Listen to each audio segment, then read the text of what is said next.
There are allegations which come from the other side of not just purchase of oil, but profiting from oil. How do you respond to those accusations?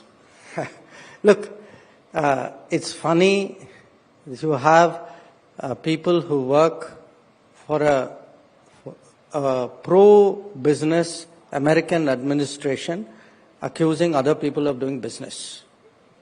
Okay, that's really curious. But here's the point. If you have a problem buying oil from India, oil or refined products, don't buy it. Nobody forced you to buy it. I mean, but Europe buys, America buys. So you don't like it, don't buy it. That's a good point. But at the same time, you've come out in public, and now things are that with the previous Biden administration, there was an understanding of sorts, or no, there wasn't on the oil issue. Yeah, it was an understanding. There were a series of very explicit conversations. If you could very explicit conversations saying, look, we have no issues with your buying. Look, how did that whole price cap idea come? If the Europeans and the Americans, you can't say I object to your buying oil, but I have a price cap. The idea of a price cap is you accept that people buy that oil. So the fact that you devised the price cap meant that you accept that there's an oil trade going on with Russia. Otherwise, you wouldn't need a price cap. But that India's role in keeping the price stable, I was trying to... Absolutely. There were clear conversations on that? In 2022, there was deep nervousness because oil prices went up. There was great nervousness, international nervousness about the price of oil. And there were a set of conversations with different people in the American administration at that time that if India wanted to buy Russian oil, that's fine by us because it will stabilize the price of oil.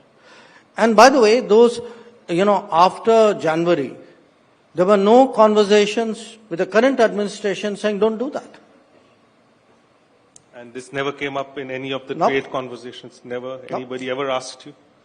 No, I wasn't doing the trade. But no, it's not. Look, our trade conversations pertain to our bilateral trade. Our trade conversations did not, the trade conversations did not go into... But they are linking it, so they should have obviously... Yeah, but, as I said, that was not the case. There were no discussions on this issue before their position was made public. They've used the term national security tariff. We had Shashi Tharoor yesterday who called it sanctions. How do you look at national security tariff as just the way it has been framed and sort of pushing India in that? I'm not going to get into definitional debates. My point is a very clear point, which is that we are buying oil to stabilize the oil markets. Yes, it is in our national interest. We have never pretended otherwise, but we also say it is in global interest. And you call it what you will. I don't think that is the relevant point.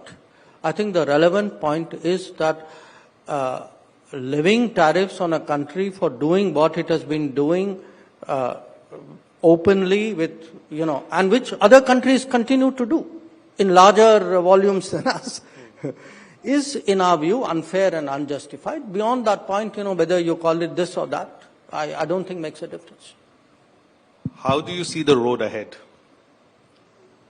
Well, I see the road ahead as, we are two big countries. We need to have conversations. We are, as I said, the lines are not cut. People are talking to each other. And we will see where that goes. We hear that an ambassador has been appointed. Yeah, I read about it too. No views yet on that? Look, I am a foreign minister. I don't comment on ambassadorial appointments of other countries. That too in public.